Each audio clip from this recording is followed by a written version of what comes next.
আর কেউ যদি কোনো উপকার করে, এটা হাদিসে আছে, নবী সাল্লাল্লাহু আলাইহি ওয়াসাল্লাম বলেছেন, আপনাকে কেউ একটা উপকার করেছে, একটু কলম দিয়েছে, হাত দিয়ে লিখে আবার ফেরত দিলেন তার কলমটা দিয়ে লিখে, কোন একটা উপকার কেউ করেছে, তাহলে আপনি তার বিনিময় দিতে চাচ্ছেন, কিন্তু এই মুহূর্তে হাতের কাছে কিছু নাই। সবচেয়ে উত্তম বিনিময় হয় যদি আপনি বলে দেন জাযাকাল্লাহু খায়রা। জাযাকাল্লাহু খায়রা মানে কি?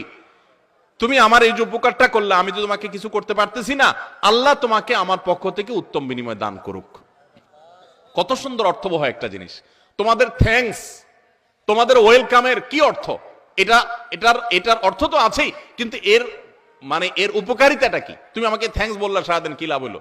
কিন্তু জাযাকাল্লাহু খায়রা যদি বলা হয়, তখন সাথে সাথে এটা দোয়া হয়। ইমানদার যখন আরেক ইমানদারের জন্য দোয়া করেন, আল্লাহ ওই তার জন্য তো কবুল করে, যে দোয়া করে তার জন্য কবুল করে। তুমি মাটির আদমকে প্রথম সৃষ্টি করিয়া